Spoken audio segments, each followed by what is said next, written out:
So, welcome to the IndieCade Beyond Screen show, Wednesdays at 12 p.m. This is the Big Game Show dun, dun, dun. With Deborah and myself, Greg.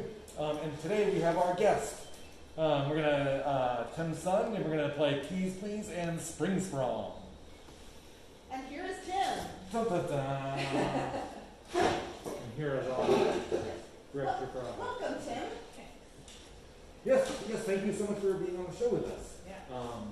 Our third show. Indeed, our third show. We are pros now, we're getting there. So, yes, we were, after our last one, we played Horse with Tony and Will. What are we going to do next? What can we play for our next thing? And we were looking through our list of folks that we could, who's around? Who's in New York that we could get to do stuff? We were no more Zoom calls, and so then we're let's talk to you. Wait, which was not just because Tim happened to be around. No, not at all. But because Tim makes excellent games, which we're going to play today. Right, yes. You have something that's interesting, that's fun, that looks cool, that is nipping around the sort of problems that you and I are interested in, and we'll also be willing to play this. Yeah. So Tim, why don't you tell us about some of your work? I'm Tim. I'm a game dev. Some of the things I'm interested in are all control, physical games, social games, big games, stuff like that, and also kids media. And there's actually a lot of overlap between the two of them because kids aren't always on screens all the time. So yeah, I've done. Despite what everyone thinks. Yeah. Right. It turns out they do other stuff. Yeah. Wow. Yeah. Yeah, so I've had experience making traditional video games, but also big digital installations for museums and lobbies of places and stuff like that, public places like that. And then also now I'm working in kids games, for mobile apps, and it's a totally different space. Okay. And so yeah, right. So we've known each other for a little while since the game center. You went to the NYU Game Center as well, right? And then you have run a bunch of games that come out and play over the years, which I always love. So one that we're going to play later, Keys Please, Yeah. that involves costumes and stuff. This game, Spring Sprawl, which we will also play. And so you were actually maybe I'll show the stuff you did with the hospital because I think that's interesting. It's one of the things I wanted to talk about with you, given your work, is this idea what you were saying about making games for public spaces, right? When we do games that come out and play, they're out in the public and live in a way where they're competing with lots of other things which aren't player games, right? If you're on Steam and you're oh, I'm going to play a game, and you're looking through Steam or whatever it is, I know I'm going to play a game, I'm sort of bought in a way that if someone's in a hospital lobby, they're not probably expecting to play a game. Yeah. And so it's a different challenge, right? To get someone into that space to play or to do something, and maybe it's not. I don't know.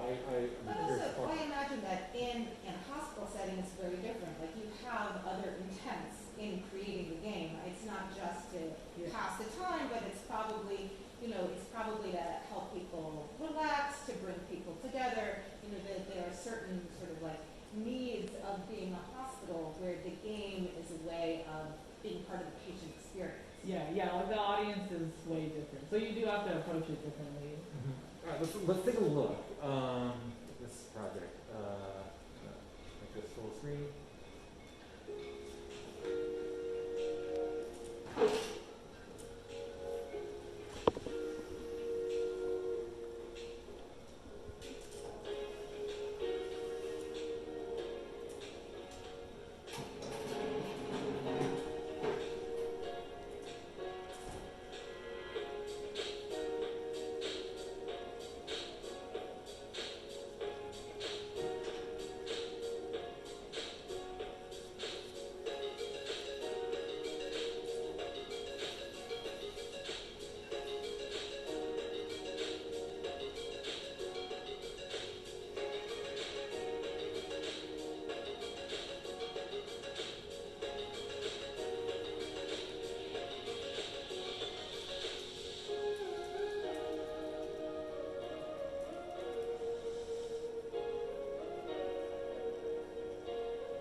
little bit about what that project was. Yeah.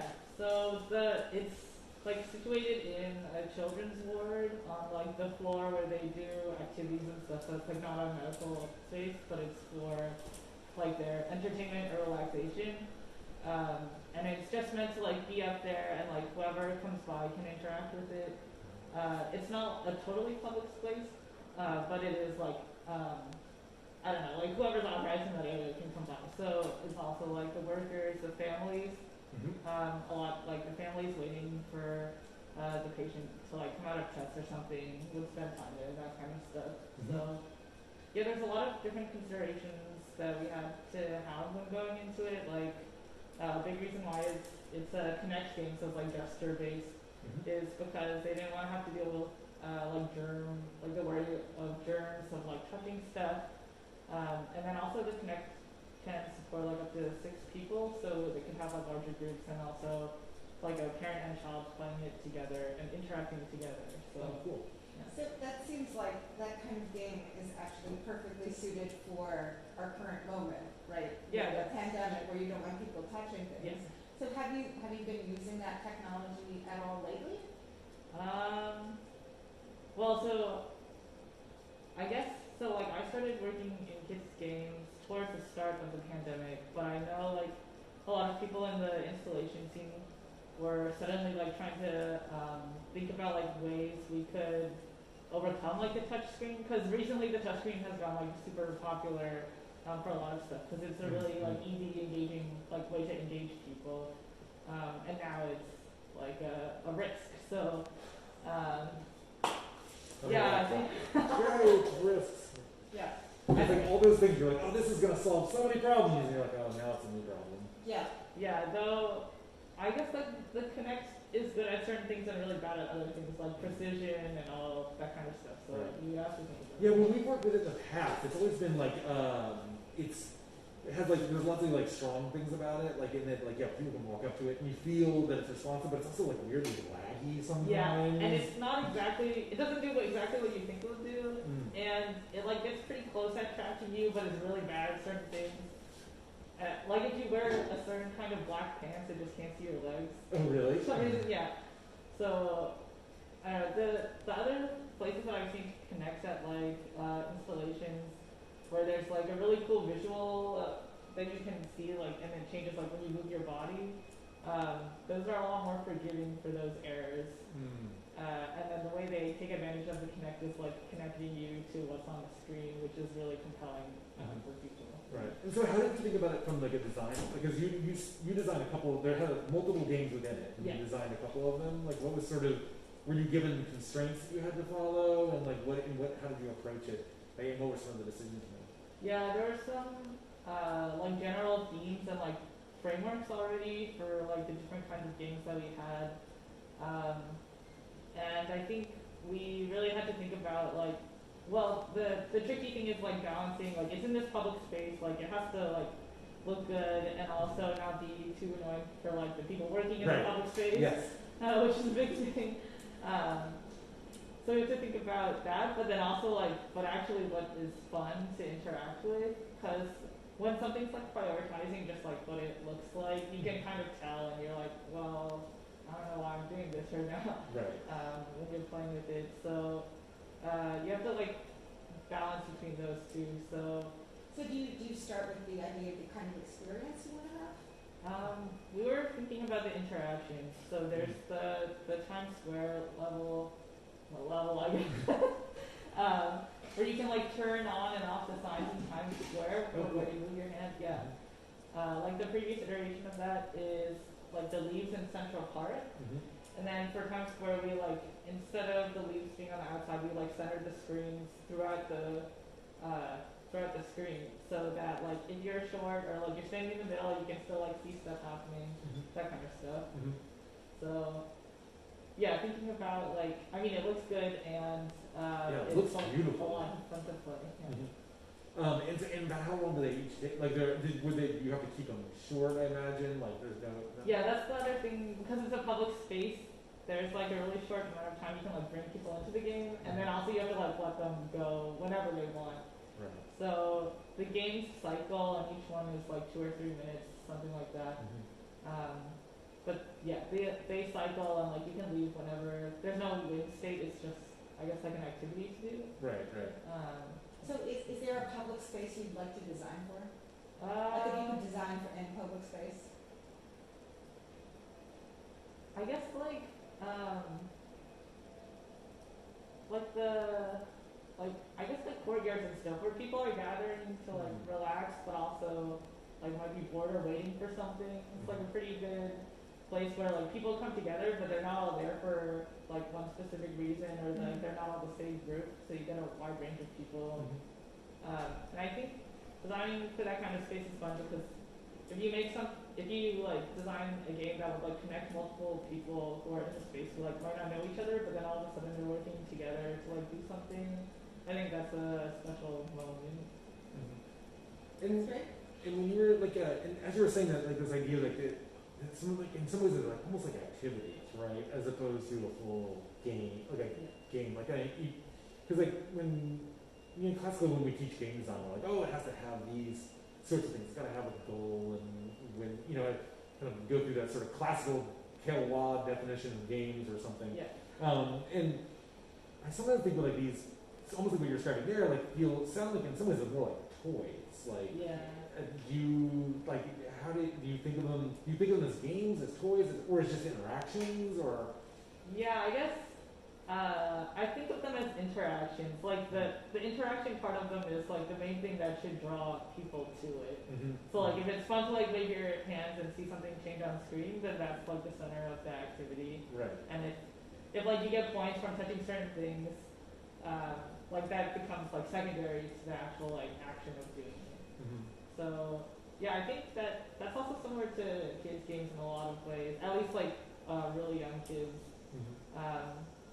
Where like the structure of having like the rules and the goal and stuff isn't always that beneficial. Some or that much fun, because also like they might not understand what's going on. So you have to think about you have to make sure that the actual interaction is like honed in really well. Right. On like is it sort of like honed in and immediately attractive, or is it better that it's immediately apparent what's going on, or like do you try and like feel like some of the pleasures and then figuring out what's going on? Like, in the surprise of what. In the surprise. Yeah. Well, I think both are important because you have to like get them in. Right. So I guess if it's like an interaction with a lot of depth, where like, oh yeah, it's fun, and then you realize like, oh, if I do this, then I can make this happen. Or like, actually, it's like really fun to do this action. I didn't realize. Like to have that depth, because then as they're playing, they find this surprise. Right. Yeah. But I was just gonna say, but you don't wanna have it all have to lead up to that, because you don't want them to sort of like have it be, sometimes you'll play a game where the payoff doesn't come for a long time, right? And then a lot of people will sort of get bored and they'll leave, right? Yeah. You have to sort of stagger the payoff so that it's enjoyable all the way if you play for a short time or if you play for a longer time. Yeah. But it's such an interesting, like it's like a fine line to tread, right? Like if I think of like so many games or interactions, like there's a way in which like what you want, like the things which are deep and meaningful, like in my personal experience, like playing things, are things which are like, like interactions which are meaningful, or kind of ones that are deep and kind of hard, right? Like, and yet you realize that like if there's not some immediate payoff, that you like usually stop, right? Yeah. Like that there's like some pleasure to be had almost right away doing it, and then as you kind of dig into it, you find out what that is. I was thinking about like surfing, right? Like I would go surfing and it's so impossible. Like I've like surfed a bunch in my life, and I've probably been standing on a surfboard like maybe for 10 seconds in my entire life. It's all in like 1 second chunks. And yet, like when you're not surfing, you're swimming, and swimming is fun, right? Like it's just like it's that weird pleasure which gets you to that harder interaction part, right? Yeah. But it's also sort of like the challenge of working in public spaces, because you have people who may be there a short time, they may be there a long time, they may be there one time, they may come there repeatedly, right? Yeah. So it's like, so how do you create something that's engaging for the person who's there for 5 minutes and will never come back, or the person who goes and has lunch there once a week, Right. When you said the people who work there who have to like listen to that thing All day All the long. time, all the time, right. I was up in Right. Lake Placid recently, and there was so like that's where like the USA hockey team won this gold medal, and so they're really proud of that, and they have a store like about USA Hockey, where it appears they just show that movie Miracle all day long every day. And I was like, I was like, man, I feel so bad for this guy who's working here. This guy's had to watch Miracle like several hundred times. Anyway, yeah. So I think if you're making things for public spaces, there's a duty you have to the people that are Right, who are there all the time. right. Who are gonna Yeah, there's like multiple audiences you have to cater to. right. So I wonder if we can switch directions. We're talking about big installations for public space, and now let's go small. Like maybe talk about some of the stuff that we've designed for classrooms or for kids, on a smaller scale. Yeah, I think, stuff for kids, I find it's really tricky to get a balance between like the constraints you have to place on them and also like the fact that you just have to like let them let their imaginations go. So like I've worked with kids a little bit in the last Do you have something year. you wanted to show? Do you have something that you want to show first? No. No. Okay, that's fine. I've worked in classrooms a little bit, trying to play the games with kids, and like each time I try, I like get a little bit better at being like, okay, well maybe I should put in more like restrictions around what you guys are doing, and I've seen like their engagement level go up, even if they like don't start out engaged. So Because you put more restrictions in? yeah, and they Interesting. They like the challenge. yeah they can see like it's also good to have a demo always. Because then they can see, like, even though that these restrictions are in place, I can still achieve, like, something like this. And then they're like, oh, but what else can I do within this framework? And then they get more into it. So, yeah, I think, like, having, like, clearly set out, like, what they're working with helps a lot for working with kids. Because then they can, like, start to think more about what's going on in that space. Yeah. And so the work you're doing now, like, can you talk about the work you're doing now at all? Like, that's like, because that's very like with what are you doing now? Tell us. If you can. I'm working in kids mobile games, and we're working with like the preschool age range, so like 2 to 5 years old. They can't read yet. Right. Until you've dealt with that constraint, it's a really interesting one. Yeah. Yeah, and their like attention spans are super limited and everything, and they don't have good fine motor controls. So there's a lot of stuff. And then the other thing is you also have to think about their parents and like how their parents are viewing what they're doing. So you have to keep that in mind when you're building for that. But I think that it really applies to that age range to have like a good core interaction that also has a lot of depth. So they can see like, oh, I can like move this thing around, and that's already fun to see like moving around and laughing as you're doing it or whatever. But also I can like put it over here and then like combine it with this and then see how they go together, and then they get like a lot more out of that than and they can see also like their abilities like increasing, which is also engaging for them. Can you give an example of one of the games, or are they all on the bottom? Yeah, no, we Okay. can go to sagomini.com. Yeah. I'll let you drive. So the other interesting thing is I've been working with the educational focused side specifically. So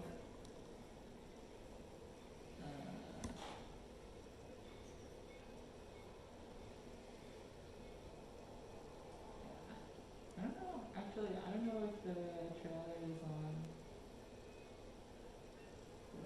You can see.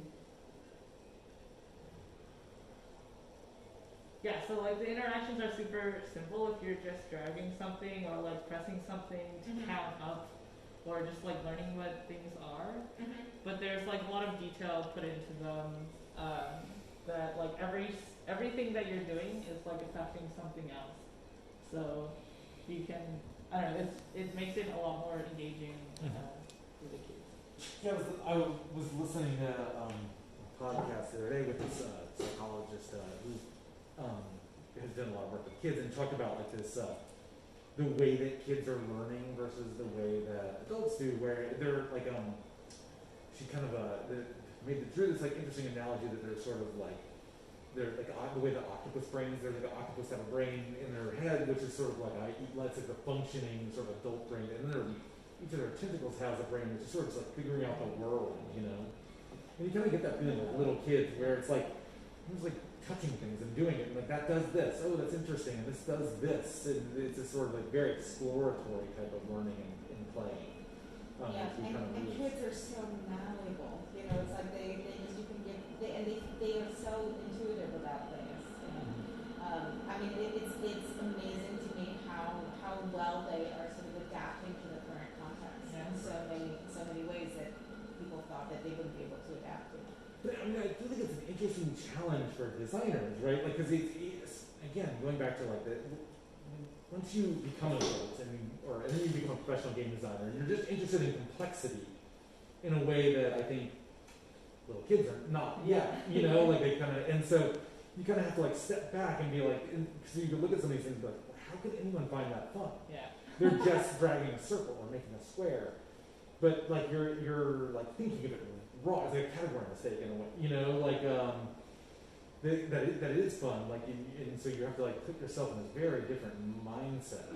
And be willing to be like, this may not be interesting to me, or it's interesting to me, but I have to like I have to work to get to how I understand that it is interesting. Yeah. Well, I think that there are a couple of different things there. I mean, one of them is again, it's like the reward system, right? Like whatever you're doing, there is some kind of a payoff for it, right? And if it has sort of like a magical feel or like the sense that I impacted that, then that tends to be appealing for adults also. And the idea of like designing for preschool, we're pre-literate, learners, right? Is something that actually still has a lot of relevance for adults, so that my day job is at the museum, a museum where we get a lot of foreign visitors, and so we're constantly asking ourselves, how do we make experiences that work if you don't speak English, right? Like how can it be intuitive and fun and understandable, right, if you're not an English speaker? So do you find yourself in those cases hampered by like wanting to be more complex and then being like I have to strip things out? I mean, it sometimes can be more complex in terms of trying to figure out how do you integrate multiple languages, but sometimes it's about simplifying it so that you don't need language at all. Like how do you make the interaction understandable without language so that it doesn't matter what language you speak? Right. I mean, it feels very relevant for we're about to start on this project later this week even, where we're giving this for kids in that age range, 2 to 5 age range, and we know that like it, and I know I have this fear that like, because I know what we want to do. We want to do something in some ways super simple, like snakes and ladder simple, and so then I go reading up on snakes and ladder and how it works mathematically and why it's interesting or not. And then there's like and the fact that there's not choice, like you can literally just play it by moving rolling the dice and it moves. And being like, oh, we gotta get some choice in here. I'm like, careful, like do you like is that payoff worth it? Like or if it is, if you're gonna put that in there, it's gotta cash out, right? There's a comment about how sometimes it's harder to design for gamers because gamers are used to complicated games and a lot of instructions, and so that they often want they're looking for all of the rules and all the variations and how do I do this and what's the shortcut and how do I do everything, whereas non-gamers tend to just want to sort of like dive in and want that sort of like that experience right away. Right. Wait, so the comment is that it's harder to design for gamers or easier? Harder to design for gamers because they often don't approach it as intuitively as non-gamers and kids would approach the experience. I almost feel the opposite sometimes. I feel like I don't know, what do you think? Yeah, because like if that's your mindset, then if you're designing for yourself, it's like easy to know what works and what doesn't because you just like, do I like this or not? Right. And also like you can be like, sometimes you can just be like, here's a rock, figure it out. Like you can give them like this like thing and like know that like if it's attractive enough, people will like mash on it in a way that like that other people will be like, I'm not doing that. Yeah. Like I'm just not like I'm not going to solve your Fibonacci code or whatever it is, I mean, it's a double-edged sword, right? Like,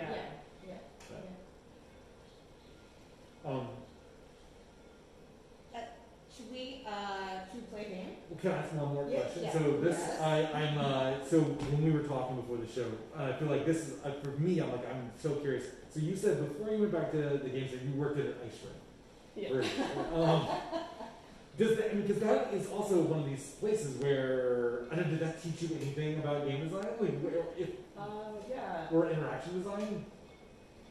Yeah, I mean, I think probably the most valuable part of that was like interacting with the public, like whoever comes in and like seeing all the different people. I guess because I never had that experience before, and then also like having to deal with them face to face it's like a big thing. Yeah, so I just learned a lot from that, and also the like ability to handle like a lot of people at once and be able to like scale that, and then like what you have to pay attention to, like depending on how many people there are, was a part of that. So. And like when you said like deal with people, because I would imagine, I've taken my kids ice skating. It's such a weird thing. It's like back to that like interaction thing, which is like deep and rich, but like scary. You have like knives on your feet, and it feels like there's like I can imagine like just the amount of like trepidation of like people going into that situation, and then but you're like, how do you usher them towards joy in a way? I don't know, or is that like part of your job is like in sort of managing that, or you're just like, God, just don't hurt yourself? Yeah, I guess strictly the job part is like just about everyone being safe. Right. Yeah, but it was interesting seeing like different people's attitudes towards it, and like when you get a big party and like everyone knows each other, but then everyone clearly has like different comfort levels with the ice skating, and you see how like they direct each other to be like, oh, come on, like let's do it or whatever. Right. Like that sort of co-play and teaching. Yeah, exactly. But Yeah, I think it's also about how people just approach any experience from different perspectives. I mean, it's like in an ice skating rink, there are people who are learning, there are people who are experts, there are people who are in the center and they're doing tricks, there are people who just want to go around fast, there are kids who are just there for the hot chocolate. But it's like everyone is, they're all technically doing the same thing, but they're all doing it in different ways. And that happens a lot with, games too. Like, the game may have a rule, but the way that people are playing or why they're playing have a lot of different reasons, right? And so I find that like one of the biggest challenges with sometimes working with some, especially like starter designers or game design students is, when they have a really good idea for a game, but they're anticipating that people are going to play it in one way, right? Or they're going to approach it in one way.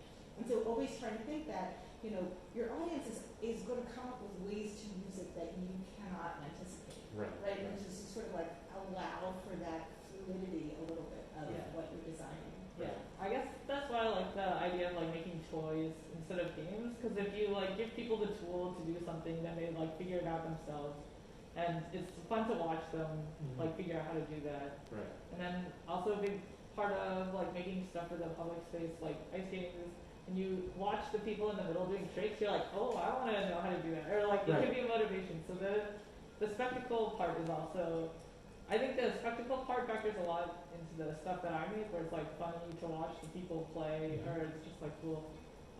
It's a big part of it. But I think that's such a valuable design lesson. It's something that we kind of it took us a couple of years to come out and play to figure out that so when we first did come out and play, we would we kind of prioritize interesting. And we were like, oh, let's put the games in all these interesting places all around. And then you would read this thing and be like, do you want to play this game about whatever, like SMS messaging and collecting food at a picnic? You're like, oh, okay. And then you would have to like march over to Tompkins Square Park to do it. It was cool, but like you had to get it all from the script. And then at a certain point, somebody was like, what we should do is we should put them all in the same place so you can watch them all. And be like, oh, that looks fun. Like I'm learning it as I watch it. Like, and it's like and then even beyond that, like it made me start to think about it as a designer. And I think your team's really good at it. Is that like that it's legible from the outside. It's not just like, oh, they're playing.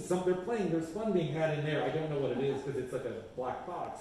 Versus like, oh, there's LEDs and it lights up and that makes me want to do it because like I understand it. I can see it. Like it's like the game becomes its own attractor. Yeah.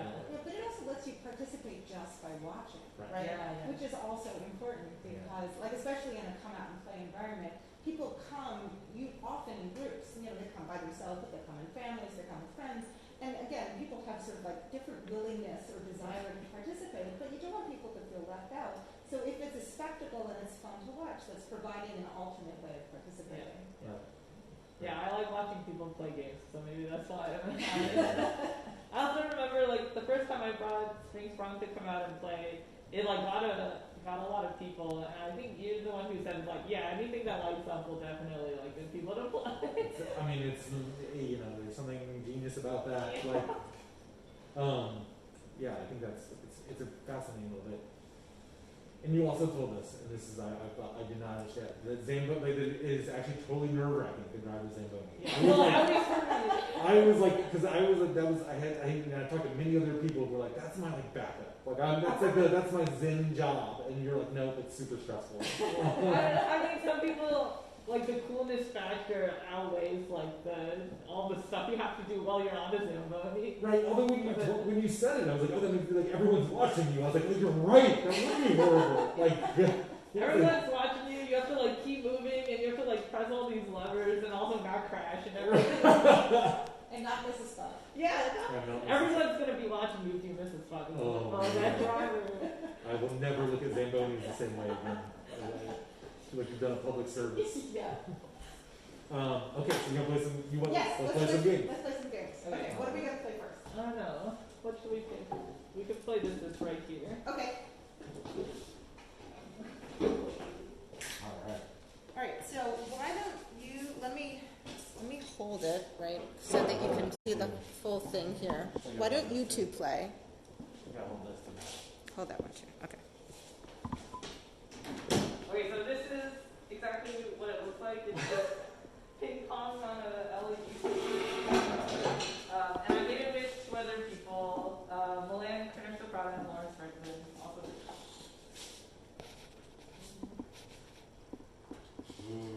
Okay. So you just have to hit the ball when it comes to you. When it reaches the red light, it's like out. And like the different lights represent different shots. Oh, nice. So it's like different using functions. So what are the different shots? They're like easier or harder to get. So the purple one slows down when it gets to the other end. So it's like Greg needs to stand. He needs more motion. Okay. Nice. So I have 3? Yeah. Okay.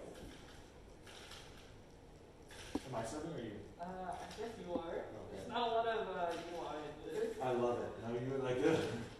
Well, you've got like this little toy. It's like I don't need UI when I can flick a little. Yeah. So it turns red when the person has lost the shot? Yeah. Okay. Like it went past you. You didn't hit it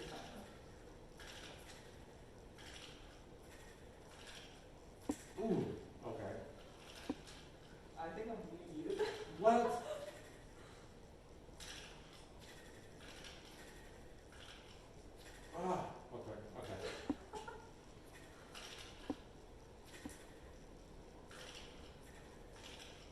Oh, I'm so fast. So is it clocking up the number of green means the ones that's how many you got right? Yeah, that's like my score. Okay. No! Oh wow, you really are beating me by a lot. I was like, I'm so good at this, and then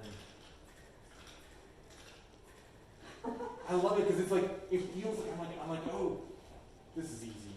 I shouldn't even be trying, but then I keep losing.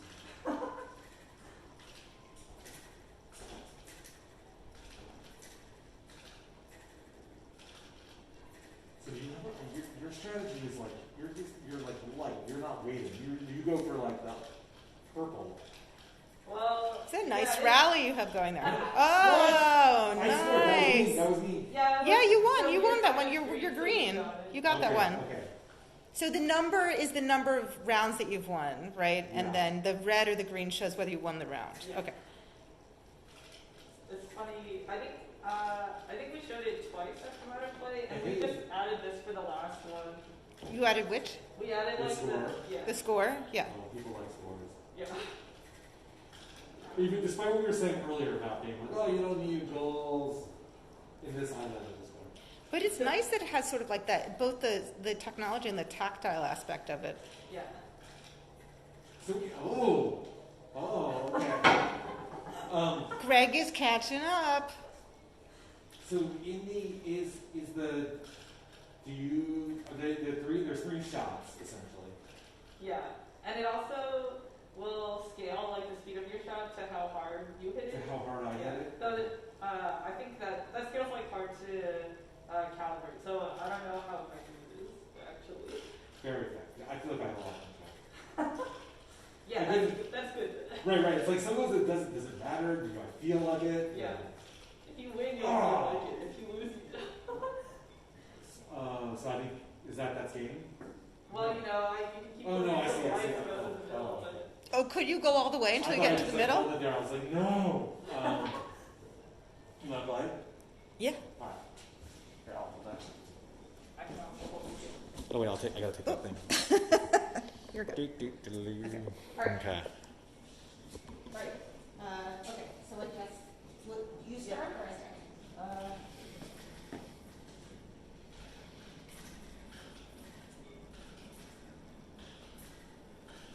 It's funny because when we made this, we were like basing it on the idea that you could enter like a Zen state where you're just like perfectly going back and forth with each other. So like the competition aspect wasn't like a huge part of it, but after we showed it and come out and played the first time, we realized like, well, like it has to end somehow, and people get a lot more out of this.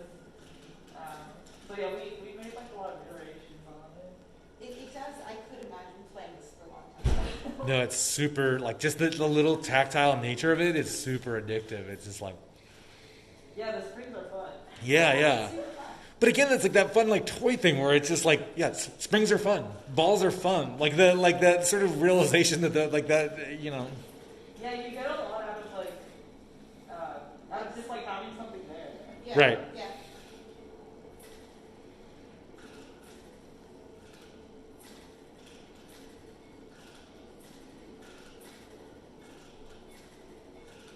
So how did you guys come up when you guys were making this game originally? What was the... So we were given like a theme to work off of, which was the Ping Pong anime. Okay. Well, I think it was the Ping Pong movie, but it's basically the same thing. And there's one part in the series where like the players reach like that Zen mode where they're like, wow, Ping Pong is just fun. Like we've been stressing for so long about it, and it's just fun. And like things like the background fades out and everything, you're like, I'm just like focused playing this ping pong. And we wanted to kind of get that feeling. That like flow state feeling, right? Nice. This is totally fun. You should make more of these. Yeah. I want one All of right. these. Okay, Deborah. We're gonna play each other? Yes. Okay. You ready? All right. All right. So we'll play it 3 or 4 or 5. Well, how are we gonna? There's so little. Yeah, we'll play. From now. Oh, yeah. Okay. Ready? Your game pose? Yeah. Okay. Well, you're like trying to aim. You're like slow serve. Ooh. One All for right. Deborah. Okay. Okay.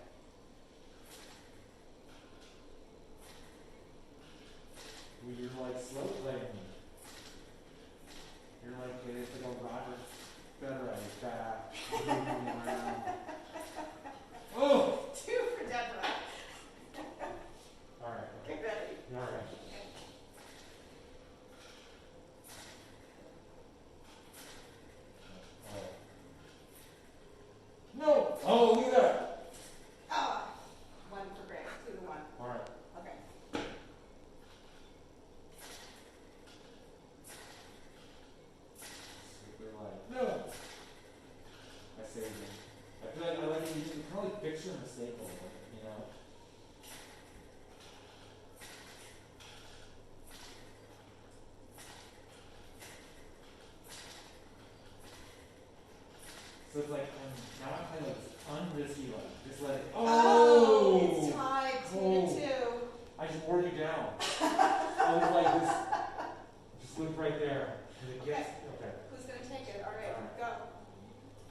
Oh!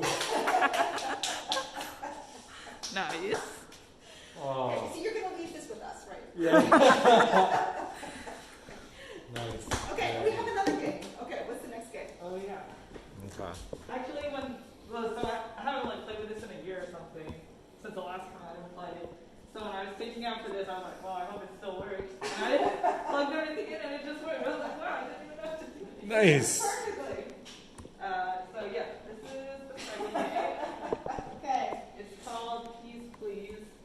It was part of my thesis that I did for NYU, where I did like a series of vegetable costume games. That's what. A series of, okay. It's an ominous.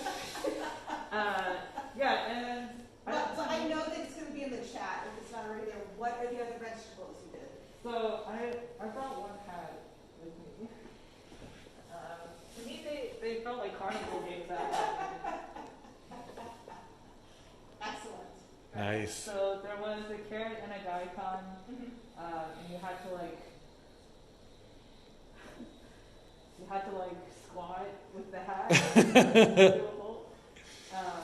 So that game was called Root Juice, and then there was a game called Onion Dance where you like put on layers of an onion at a time. So Oh, nice. It's like the reverse of that sociology thing. Yeah. It's like very deep, very deep. How does Peace Please work? so Peace Please works. So you're a teapot and you're full of peas. Sneak peek. Nice, nice. And you have these pockets, and you try to get the peas out. And the game was structured like as many as you can in a minute. Oh, they keep pop as many peas out as you can. Into something. Into Right? something, yeah. And Yeah. you have to like target it. Yeah. So I had like electronics around that to count like how many you got, which I think worked well like during the end of your show when like a lot of people were coming in and playing through. But when I was at come out and play with this, it like didn't really matter, and it was also like more of a public space and less of like a game space. So people are like coming through and then like leaving. They don't want to like that structure was unneeded there. So It was unneeded. It was just like peas, popping peas. yeah, Like, yeah. right. Like that competition. Right. Okay. So do we should we set up a bucket or? Yeah. Yeah, we got, I mean, this is the GM headquarters. We got milk crates galore and where should we put it? Where does it? Okay. Oh, you need a backboard? We could do it. You could do it here. Oh, yeah. Oh yeah, okay.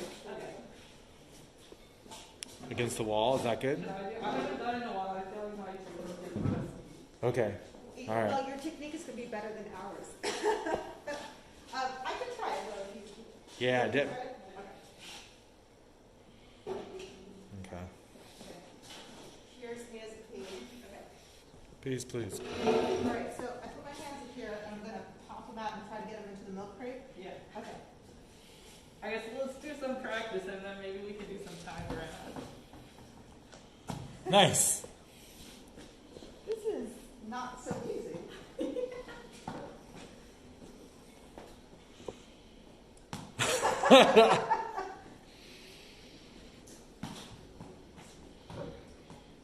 I got one pea. Two, Oh, three. peas. Oh, nice. I love the little squirt. It's like, yeah. It's like very. This is hilarious. I feel like we have both. I think maybe it's all three of us. We can. Well, we all get a practice round, then we play for serious. Okay, yeah. For how long? For like, For all the peas. no, to time how Oh, how long many you peas do are in all there? of these? Oh, there's not that many peas. Yeah. So- I got a lot of them now. I got a lot of them out already. Okay. No, but I think we each get So, like uh, when we're doing the competition, we'll do like 1 minute. We'll do 1 minute. 1 minute, 1 minute. And 1 As minute. many as Yeah, you- yeah. Okay, do you want to give it a practice? I do, yes. Okay. I feel like I need to practice. We can put all the peas out. Yeah. I'll hold this while we. Okay. This is what the Oh, that's what the zipper is for. That makes it so much easier. Okay. Re. Okay. Here, I'll, you can do it here. Okay. Okay. Here, here's me as a pea. Okay. Okay. Okay. Here, here's me as a pea. Okay. Okay. Okay. Okay. Okay. Okay. Okay. Okay. Okay. Okay. Okay. Okay. Okay. Okay. Okay. Okay. Okay. Okay. Man, my Miles would love this. That guy like loves what's edamame? It's like popping peas out of that thing. Yeah, it was funny. New York had, or NYU had the playtest Thursdays, and like different people would come through and practice. Because of but there's people who like really didn't seem like they would want to wear this at all, and I got really into it. Yeah. Ooh, nice. That is always the way that it is. Right, for the whole thing. Wait, Greg, we need you to turn the camera. Nice look. Okay. All right. Wait, I really need a haircut. I mean, we discussed the other day, so this is my wild peas fire. Okay.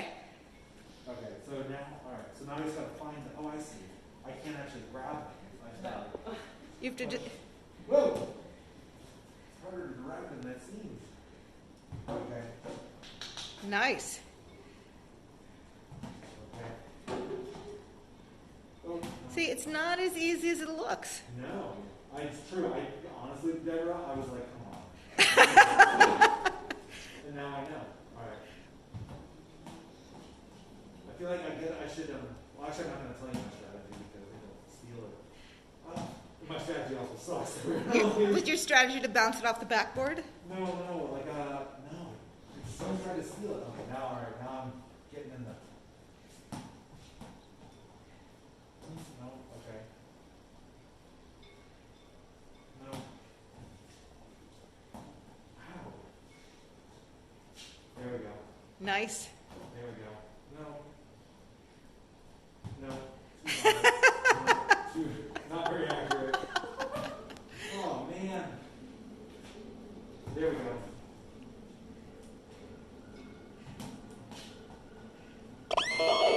Then, like, then you have like this, like, little. Why is it making this noise? Can you hear? No. The camera's making a noise. Why is that making a noise? Because it's like a motor on it. Okay. I think it wants to do something other than what you want to do. Okay. I think that's plenty of practice. Plenty of practice. Sure, I'll practice. Okay, there's a couple left. You want more? All of them? No, I got 3 in. That was horrible. Well, that's actually. Like the party that I had was like a funnel, so they would come in and then they can't get out again. Oh yeah, nice. Oh, so that they wouldn't bounce out. Yeah. Yeah. Yeah, that was my problem. They were bouncing out. I think what you could do is you could have 2 of these, 2 people dressed as these, and then have the third person as like a baby in a baby costume, and you're trying to shoot the peas at the baby. Is that like an idiom or something? No, I don't They know. like, Bees like peas. Babies eat peas. they like throwing things. Well, they like throwing peas also. Yeah. I don't know. Fox Day. Oh. Oh, you've got What? like You have a very method. gentle pea. Tim is the pea whisperer. Well, you know, What? it's a lot of practice. It's true. It's like right. It's a lot of play testing. Okay, this is going to be a I was slaughter. telling This is game- going to I be a was telling game plan slaughter. students, you should be the best player in the world at your game. Oh, he doesn't even need any more practice. He's done. I feel like we need a line on the ground. Yeah, that's not other thing. All right. 'Cause I don't want to. Where should the line be? Right here? Okay.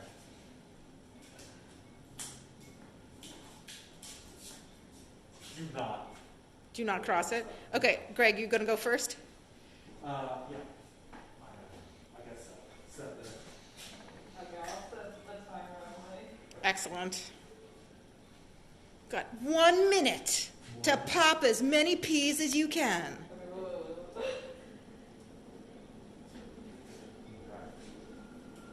Okay, ready? All right. Ready?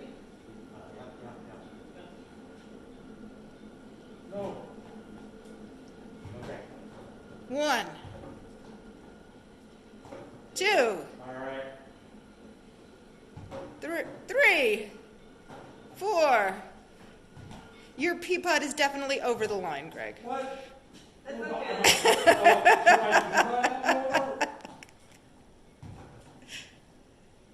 What are the official rules on that? You just have to be somewhere. But I guess it's pretty biased towards tall people, so I don't know. As many games are. Although not gymnastics. 20 seconds. Okay. Ah! The pressure. I did not handle the metal. Oh no! A little pea. Yeah, you're running out of keys, right? Okay. No! I'm going to the side. 3, 2.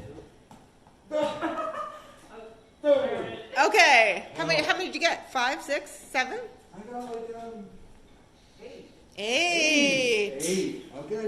Very nice. 7 Okay. keys. Okay, why don't I go next and then you can clean the floor with us afterwards.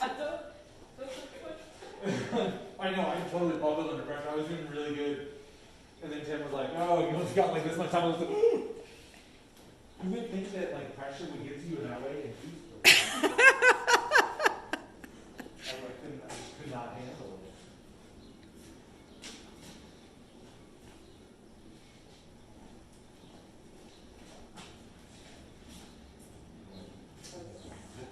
it. Okay. All right, you're going to take this. Okay. There you go. All right.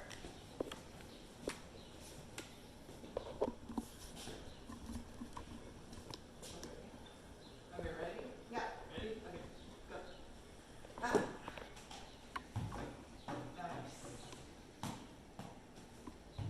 Nice.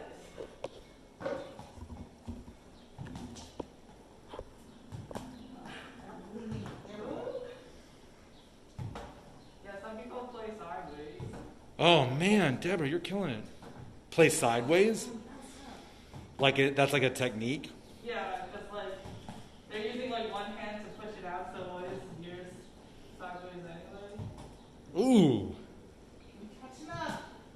25. Oh, what's that? Is that? That's 8. Oh man. Oh! Oh my gosh.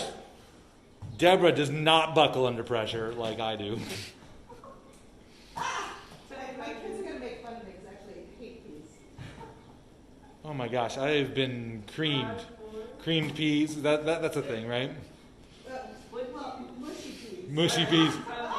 Oh, you like. Oh, it's tough. Okay. Yeah, when it Well done. Thank you. How many did I get there? Holy. 1, 2, 3, 4, 5, 12. 12. All right. That's going to make it a little more difficult for you now. I think That's scary.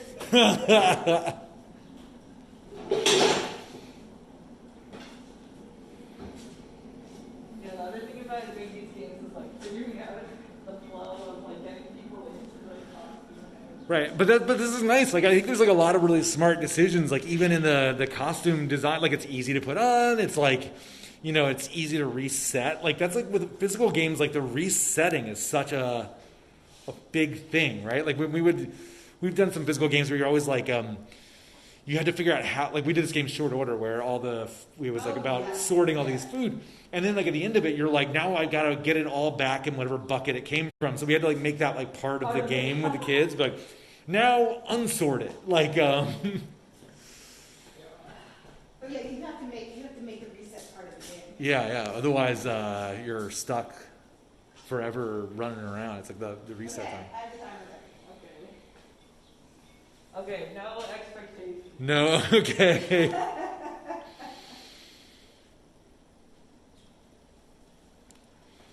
Okay, you ready?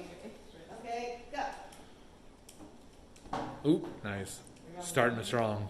Leaning forward. Now that's a technique. Oh my gosh. 3, 4 for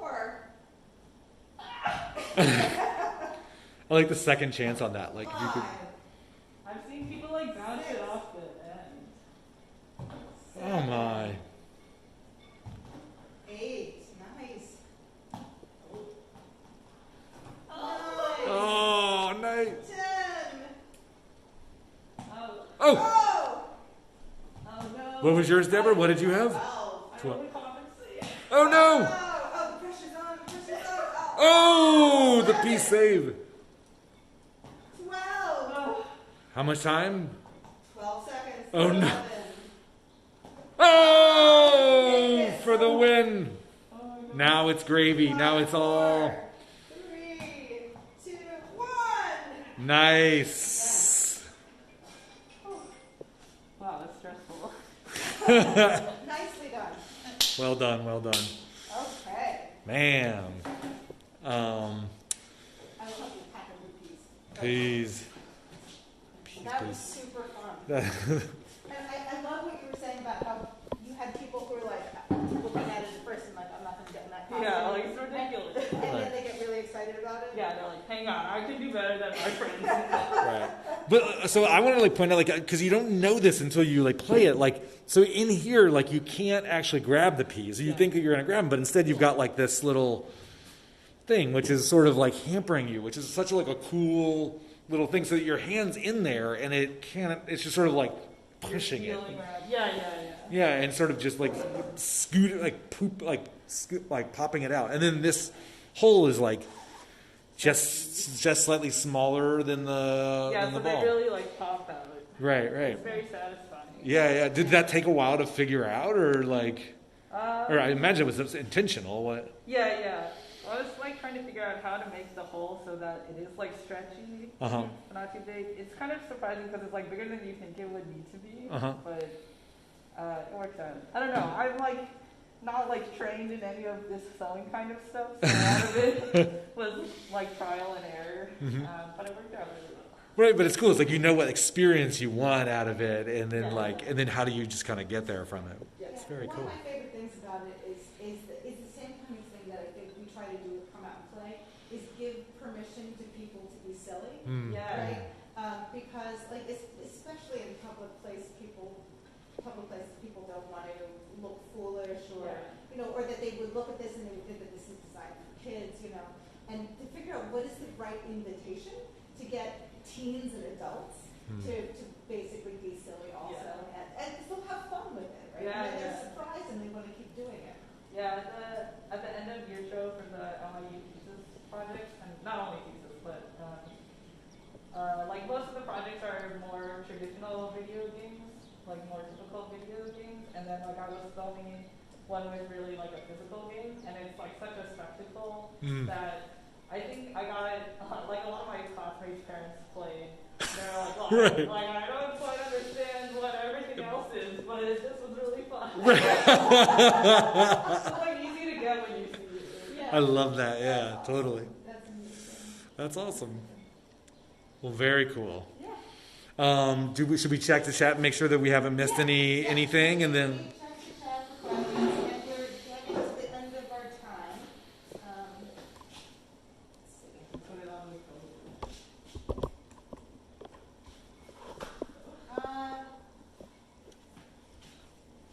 Yep. No, I think we have sort of covered everything. Awesome. Yeah. Very cool. That was super fun. So we got our last sign.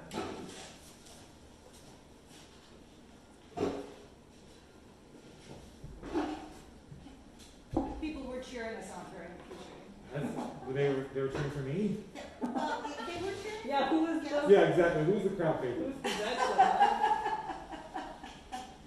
Someone was asking you to activate those P muscles. Okay. So, yes. We have announcements. Well, but anyway, I guess before that, thank you, Tim. Thank you so much for doing this. This was awesome. Both of those were really fun and super satisfying to play. That's like awesome. Again, I can't think of nothing better like on like a Wednesday afternoon. It was an excellent, especially for like a rainy Wednesday afternoon. Right. Very, very excellent way to spend the time. Thank you so much for joining us. Yeah, and sharing all your insights about these projects is really cool. I certainly learned a lot. Yeah, absolutely. About them balloons. Yeah, exactly. I like it. Yeah. And the aerodynamics of peas. Yeah. Keep popping. Okay. Awesome. So, there's the schedule for upcoming shows. You want to say what's next? Oh, Coming yeah. up at 3 is Korean Drive Time with Burpee Fresh, and then later on Monster Car Readings with Zach. So And these are Pacific Coast times. Pacific, so, yeah. Yeah, so keep in mind. So the 3 p.m. show is 6 p.m. Eastern, right? Mm-hmm. Okay. And then 2 other announcements. So IndieCade's late submissions deadline is just around the corner, closing April 30th. So visit IndieCade website to find out more.